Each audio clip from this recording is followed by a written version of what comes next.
parasites that attack cells. A virus isn't a cell. It's a piece of nucleic acid surrounded by a protein coat called a capsid. Because viruses are parasites, they depend on the resources of host organisms to reproduce. In order to reproduce, a virus must wait for the opportunity to enter a cell and make that cell its host.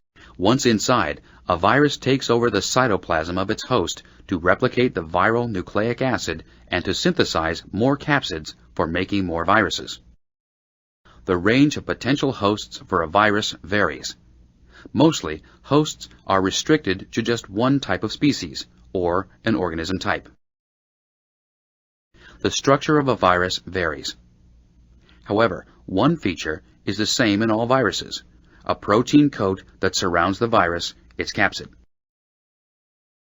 The viral genome, or core, is a single nucleic acid molecule consisting of RNA and DNA. The protein coat is made of smaller protein subunits. Some viruses have an additional covering surrounding the capsid, a protein-studded lipid membrane. The influenza virus is a single-stranded RNA molecule with a lipid membrane surrounding its capsid. The proteins of the outer membrane help attach the virus to the host's membrane. The virus then fuses with the host's membrane, and the capsid and RNA core enter the cell.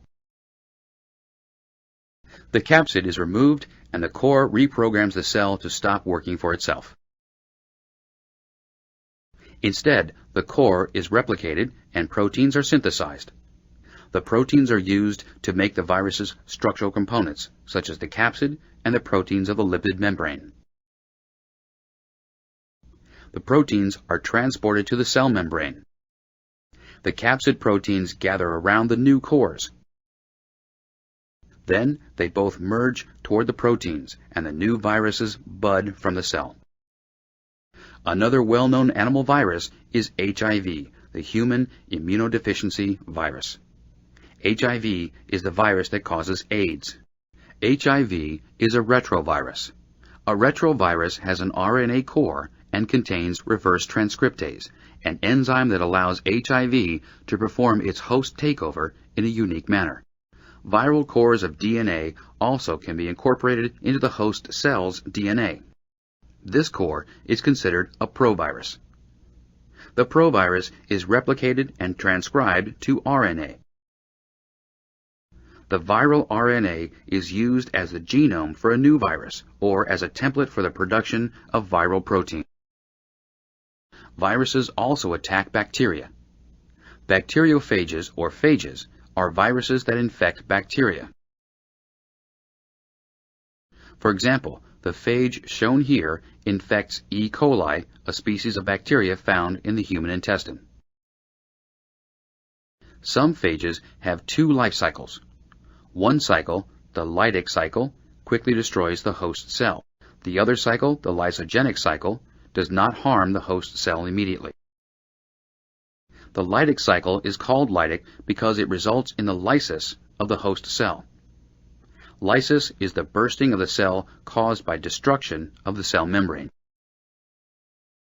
The lytic cycle begins with the attachment of the virus to the host cell. The virus then injects its DNA core into the host. The host's DNA is ignored, and the host's resources are used to replicate viral DNA and synthesize capsid components. The capsid components and the new viral core then come together and assemble new viruses. The new viruses leave the host, bursting the host cell membrane. The new viruses repeat the cycle with new host cells. The lysogenic cycle waits to destroy the host cell. In this cycle, when the virus injects its DNA core into the host cell, it doesn't take over the host's resources. Instead, the virus incorporates its DNA core into the host cell's DNA, making it a prophage. When the host cell replicates, the viral DNA is replicated along with it, and both daughter cells carry the viral DNA. The prophage can either continue to be incorporated in the host's DNA, or it can separate from the host's DNA and enter the lytic cycle. It can then attack all the daughter cells it has infected.